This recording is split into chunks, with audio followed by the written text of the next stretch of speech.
ರುದ್ರೇನವ್ರೆ, ನೀವು ಬಸವಣ್ಣವ್ರ ವಚನ ಕೇಳಿದ್ದೀರಾ? ಕೇಳಿದ್ದೀರಾ ಅಂತ ಕೇಳ್ತಿದ್ದೀರಲ್ಲ, ಮೂರೊತ್ತು ನಮ್ಮಲ್ಲಿ ಅದೇ ಪಾರಾಯಣ.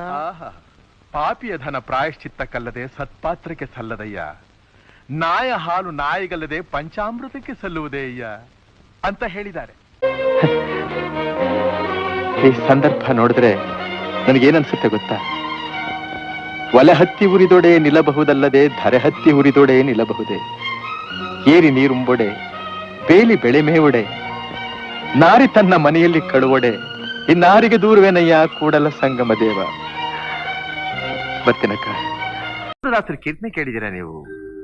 ಯಾರು ಹಿತವರು ನಿನಗೆ ಈ ಮೂವರೊಳಗೆ, ನಾರಿಯೋ ಧಾರಿಣಿಯೋ ಸಿರಿಯೋ ಅಂತ ಹೇಳಿದ್ದಾರೆ. ಪ್ರಪಂಚನೇ ಗೆಲ್ಲಬೇಕು ಅಂತ ಹೋದ ಅಲೆಕ್ಸಾಂಡರು ಎಲ್ಲಿದ್ದಾನೆ ಇವತ್ತು?